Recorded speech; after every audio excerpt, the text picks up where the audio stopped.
بسم الله الرحمن الرحيم. يسعدنا يشوفنا يكون معنا الكابتن حسام مسعود، بطل العالم ابن قرية مشيط عبد الله مركز الفيوم. كلام حضرتك عن فوزك بتاني العالم في بطولة العالم التي أقيمت مؤخرا بالعاصمة الإدارية. السلام عليكم ورحمة الله وبركاته. سعيد طبعا ان انا مع حضرتك يا استاذ علي النهارده ودايما متابعنا.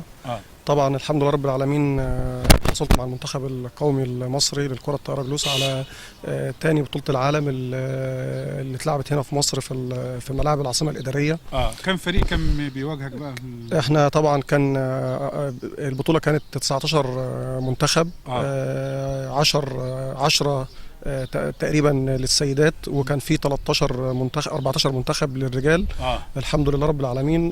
كانت مجموعتنا مكونه من العراق ورواندا، قدرنا الحمد لله نتخطى الفرقتين بنتيجه 3-0.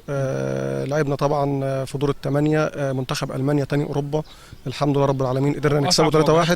كانت طبعا المنتخب الالماني طبعا لان المباراه كانت في السيمي فاينال. المباراه دي كانت ليها مغزيين زي ما بيقولوا، يعني ان انت توصل الفاينل وبالتالي كمان هتوصل ان شاء الله لاولمبياد باريس. فاللي كان هيكسب مننا كان هيوصل لباريس عموما يعني. فالحمد لله ربنا كرمنا وقدرنا نكسب منتخب المانيا، منتخب كبير ومنتخب عالمي.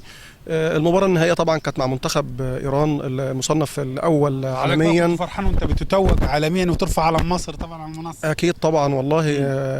افضل لحظات الواحد بيعيشها ان انت تقدر ترفع علم بلدك اللي بتحبها مصر طبعا العظيمه. طبعا بنشكر طبعا القياده السياسيه ان هي طبعا بتدعم رياضات ذوي الاحتياجات الخاصه.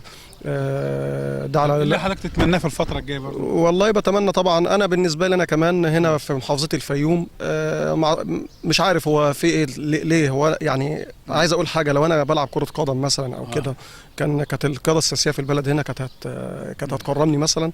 ده مش اول مره، ده كتير حصلت على بطولات كتير وما بيحصلش اي تكريم من المحافظه نفسها. تمام. مديريه الشباب والرياضه طبعا بوست نزل على الصفحه، لكن ما فيش اي تكريم هنا في البلد. عكس اللي بتعمله القياده السياسيه في البلد، الاهتمام بذوي الاحتياجات الخاصه. القياده السياسيه مثلا بتدعم الموهوبين، بتدعم الموهوبين، وخاصه طبعا ذوي الاحتياجات الخاصه والرياضات بتاعتهم. فما بشوفش الكلام ده بصراحه في الفيوم بصراحه يعني. فبتمنى ان شاء الله ان النظره تختلف شويه وان شاء الله رب العالمين ربنا يكرمنا في الفتره الجايه ان شاء الله، ونقدر نحقق لمصر ميداليات كتير على مستوى العالم ان شاء الله. باذن الله.